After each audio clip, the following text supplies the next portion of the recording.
Olá, meus queridos! Sejam bem-vindos a mais uma aula de Geografia e hoje o nosso assunto é Brasil Relevo. Como vocês já sabem, eu sou a professora Nayara e vamos começar? Para iniciarmos a nossa aula, nós iremos falar sobre o conceito da palavra relevo. O relevo corresponde às variações que se apresentam sobre a camada superficial da Terra, que nós já aprendemos que é a litosfera. Entretanto, essa foi até a nossa última aula, do dia que passou. Em ciências, nós estudamos sobre as camadas da Terra. Agora nós vamos estudar sobre o relevo, que o relevo ele fica na parte superficial do nosso planeta Terra, que é chamado de crosta terrestre ou litosfera. Assim, nós podemos notar que o relevo terrestre apresenta diferentes fisionomias, isto é, áreas com diferentes características, algumas mais baixas, outras mais altas, algumas mais acidentadas, outras mais planas, entre outras feições. Cada uma se apresenta com uma característica específica. Relevo, ele é o conjunto das formas de um terreno presentes em uma paisagem. O relevo está em permanente mudança devido à ação dos agentes internos, externos ou modeladores. Então, este nosso relevo, ele não vai estar intacto, ele sempre vai estar mudando por causa desses agentes, internos e externos. Então, agora nós vamos estudar um pouquinho mais a fundo. Agentes internos do relevo. Os agentes internos do relevo são o tectonismo, o vulcanismo e os abalos sísmicos, que são terremotos e maremotos, que atuam no interior da Terra, provocando alterações que chegam até a parte externa da litosfera. Vamos agora para o conceito do tectonismo. Isso também nós estudamos na matéria de ciências, porque as disciplinas elas estão todas conectadas, todas relacionadas. O tectonismo ele refere-se ao movimento das placas tectônicas. Essa movimentação ocorre devido à atuação de forças no interior da Terra, causando dobramentos na superfície terrestre ou ainda rebaixamentos, levantamento ou deslocamento das placas. O vulcanismo é a liberação do magma do interior da Terra para a superfície. Além da lava quente que devasta tudo por onde passa, os vulcões costumam liberar grande quantidade de fumaça, poeira e gás.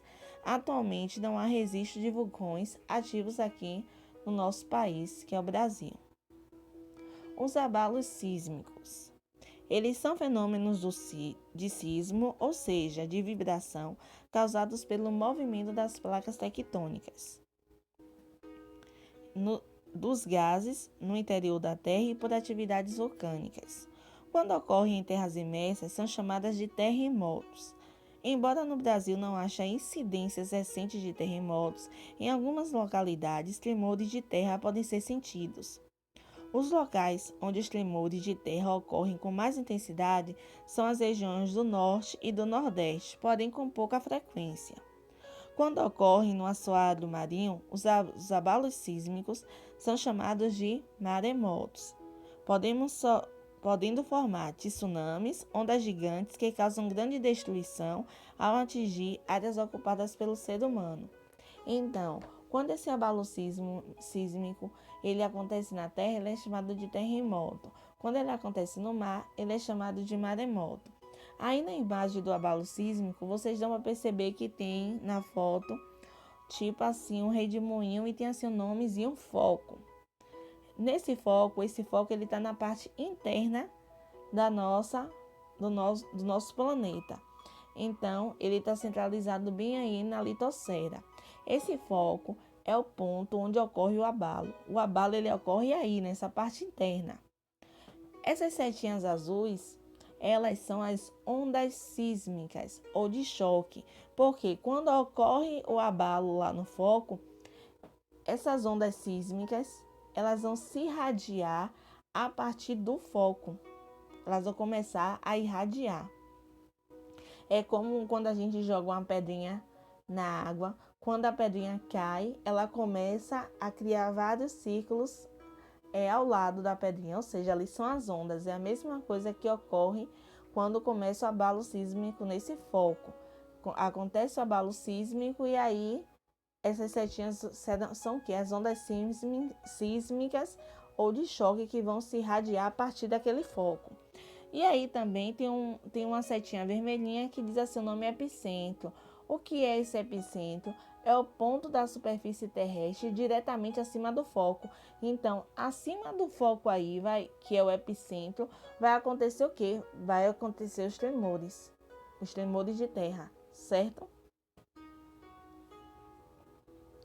Agora nós vamos aprender sobre os agentes externos do relevo. Os agentes externos correspondem aos fenômenos atmosféricos, como eu coloquei aí, a imagem, que são os ventos, né? Ventos muito fortes. As precipitações, que são as chuvas, as temperaturas, as águas correntes, entre outros. E existe também outro fator externo, que é a ação antrópica do homem. A ação antrópica, que é a ação humana, a forma como o homem ele vai interferir nessa nossa litosfera. As mudanças ocasionadas pelos agentes externos, em geral, resultam da erosão e ocorrem de forma gradual no decorrer do tempo. A erosão envolve o processo de degradação, transporte e sedimentação. A degradação do material rochoso é causada pela ação do intemperismo, que é um conjunto de processos químicos, físicos e biológicos, que provoca o desgaste físico dos solos e das rochas, fragmentando-os em sedimentos. Estes sedimentos são transportados pela ação da gravidade, dos seres vivos e dos próprios elementos naturais. Esses materiais que foram erodidos são acumulados e compactados ao longo do tempo, e a esse processo damos o nome de sedimentação. Aí no livro de vocês vão encontrar um esboço, né? Uma imagem onde tem uma grande rocha, né? Essa rocha, ela vai começar o quê? A se desgastar. E nisso ela vai se desgastando, ela vai se deformando, e o próprio elemento natural, que aqui no caso é a água, vai transportar essas partículas para um local de deposição. Esse transporte, a deposição atual ou assentamento de partículas. Você está vendo que as pedrinhas elas vão se movimentando. A separação de partículas da rocha, da qual o sedimento é derivado.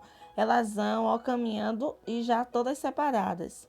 As alterações químicas e outras que ocorrem no sedimento. Aí vocês viram que aquela pedrinha ali, ela já houve uma alteração química, né? E aí já mudou a sua forma. E depois ela se consolida definitivamente do sedimento em rocha sólida. E aí acontece o processo da sedimentação. Em áreas cujo relevo possui uma formação mais antiga, como é o caso do Brasil, a ação dos agentes externos é mais facilmente percebida.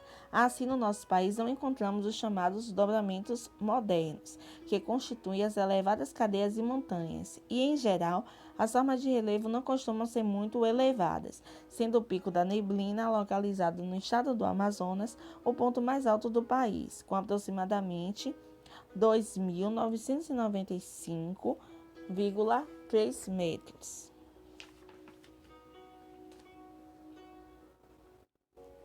No Brasil, os tipos predominantes de relevo são as planícies, planaltos e depressões, embora algumas variantes do relevo, que são mudanças ocorridas no decorrer do tempo geológico, como serras, chapadas, tabuleiros e patamares.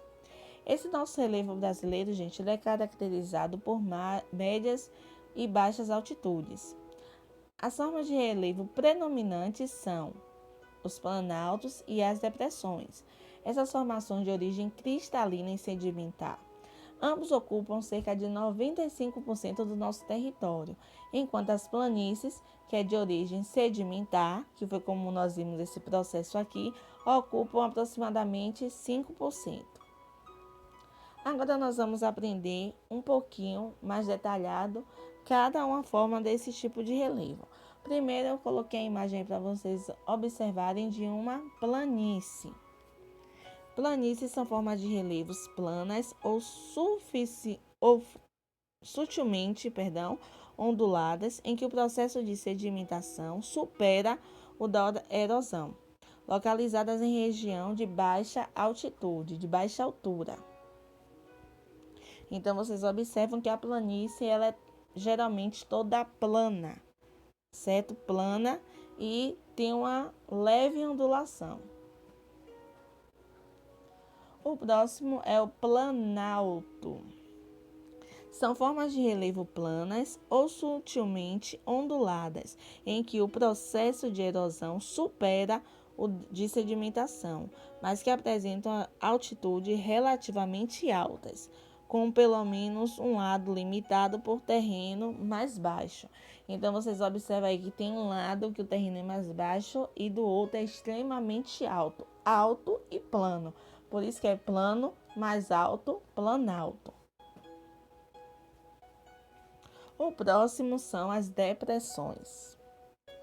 São formas de relevo com superfícies planas ou onduladas, localizadas abaixo do nível das regiões vizinhas e formadas por rochas com origem variada. Há dois tipos de depressão: as absolutas, que estão abaixo do nível do mar, e as relativas, que se encontram acima do nível do mar.